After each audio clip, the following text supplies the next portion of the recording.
ప్రతి ఏడాదిలానే ఈ ఏడాది గణతంత్ర దినోత్సవాన్ని పురస్కరించుకుని కేంద్ర ప్రభుత్వం పద్మ అవార్డులను ప్రకటించింది.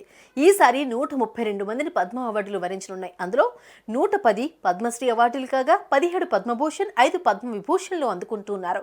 వీరిలో సినీ ప్రముఖులు కూడా ఉన్నారు. మరి సినిమా ఇండస్ట్రీలో పద్మ అవార్డులు ఎవరెవరిని వరించాయో తెలుసుకుందాం. తెలుగు చిత్ర పరిశ్రమ అనే పేరు వినగానే గుర్తుకొచ్చే అతి కొద్ది పేర్లలో మెగాస్టార్ చిరంజీవి పేరు గుర్తుకొస్తుంది. ఇప్పటికే 2006లో మెగాస్టార్ కు పద్మభూషణ్ వరించగా ఇప్పుడు 2024లో పద్మ విభూషణ్ పురస్కారానికి ఎంపికయ్యారు. ఈ విషయంపై మెగాస్టార్ స్పందించారు.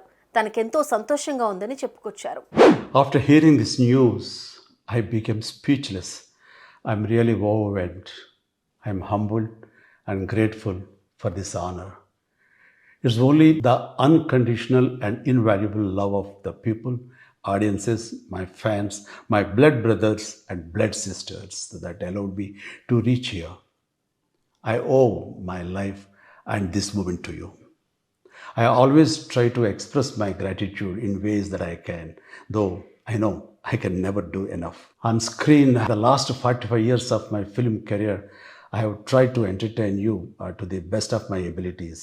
And off screen, I try to help the needy by taking up relevant social and humanitarian causes from time to time.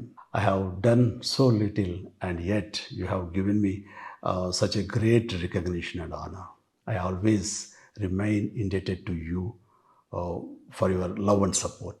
On this occasion, I would like to thank the Government of India and the Honorable Prime Minister Shri Narendra Modi ji for bestowing on me this coveted Padma Vibhushan.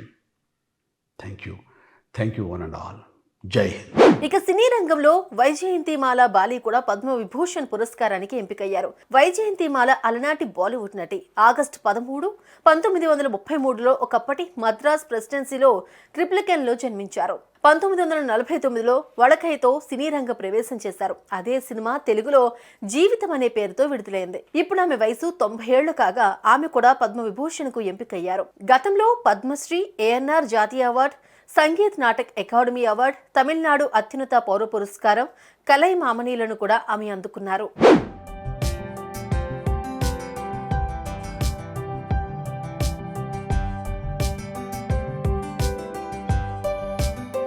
ప్రముఖ బాలీవుడ్ నటుడు మిథున్ చక్రవర్తి పద్మభూషణ్ కు ఎంపికయ్యారు. తనదైన dance తో ప్రేక్షకులకు ఉర్రూతలూగించిన ఈయన పశ్చిమ బెంగాల్లోని కోల్కతాలో 1950లో జన్మించారు.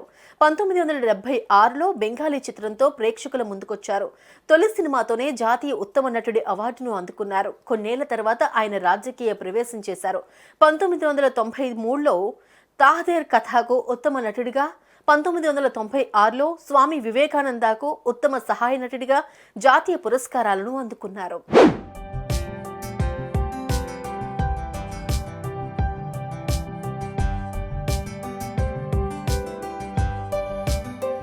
ఇక స్వర్గీయ విజయకాంత్ కూడా పద్మభూషణ్ అందుకున్నారు. ఆయన తదనంతరం ఈ అవార్డు ఆయన్ను వరించింది.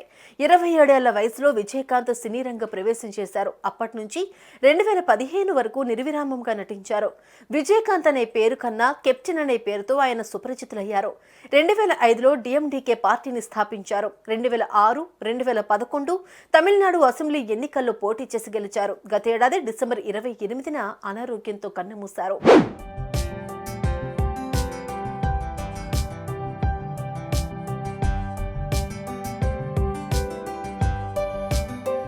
ఇక ప్రముఖ గాయని ఉషా ఉత్తప్ అయ్యర్ను కూడా పద్మభూషణ్ వరించింది. 1947 నవంబర్ 7 బొంబాయిలో ఆమె జన్మించారు. పాప్ గాయనిగా పేరు పొందిన ఈమె గాత్రానికి ఎవరైనా ఫిదా కావాల్సిందే. కుటుంబానికి మొత్తం మ్యూజిక్ పై అవగాహన ఉండటంతో ఆమె కూడా అటువైపు ప్రయాణం సాగించారు. అలా చిన్నప్పటి నుంచే సంగీత ప్రపంచంలో తను పెరిగారు. మొదట్లో ఆమె గొంతును కొందరు యాక్సెప్ట్ చేయలేదు, కానీ రాను రాను ఆమె పాటలకు ఫిదా అయ్యారు. ఇప్పుడు ఆమె పద్మభూషణ్ కు ఎంపికయ్యారు.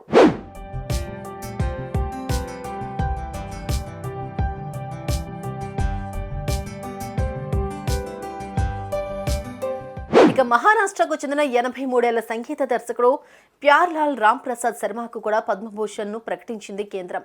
ఆయన పాటలకు ఎంతో మంది ఫ్యాన్స్ ఉన్నారు. అందుకే ఆయన్ను కింగ్ ఆఫ్ మెలోడీస్ అని పిలుస్తూ ఉంటారు. 8 ఏళ్లకే వయలిన్ నేర్చుకున్న ప్యారలాల్ తన 12 ఏళ్ల ప్రాయంలో పలు స్టూడియోల్లో వయలిన్ ప్రదర్శనలు ఇచ్చేవారు. 1963, 1998 మధ్య 750 హిందీ చిత్రాలకు మ్యూజిక్ కంపోజ్ చేశారు. ఎన్నో చిత్రాలకు సంగీతం అందించారు. ఆయన ప్రతిభకు గాను ఇప్పుడు పద్మభూషణ్ ఆయన్ను వరించింది.